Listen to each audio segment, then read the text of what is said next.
20,000 రూపాయలు 3 విడతలుగా రైతుల అకౌంట్లో వేసే బాధ్యత మొదటిది ఈ సంవత్సరమే.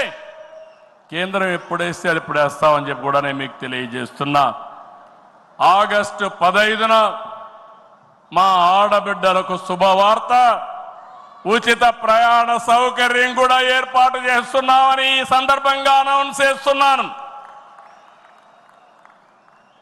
ఇవన్నీ చేస్తూ ఈరోజు మీరు గుర్తుపెట్టుకోవాల్సింది, ఈ మీటింగ్లో చెప్తున్నా, ఎన్నికల ముందు చెప్పాం, సంపద సృష్టించాలి, ఆదాయాన్ని పెంచాలి, ఆ ఆదాయాన్ని తిరిగి సంక్షేమానికి ఖర్చు పెట్టాలి, మళ్ళా అభివృద్ధి ఖర్చు పెట్టాలి.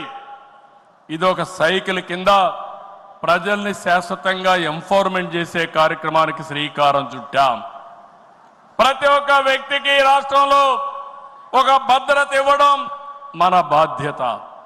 ఇంకో పక్క ప్రతి ఒక్క కుటుంబాన్ని ఎంపవర్ చేయడం కూడా మన కర్తవ్యం అని చెప్పి కూడా నేను మీకు తెలియజేస్తున్నా.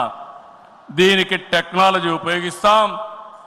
నేను ఇప్పటికే మీరు చూస్తూ ఉంటారు, కడాన మన కార్యకర్తల్ని ఎంపిక చేయాలన్నా, మన నాయకుల్ని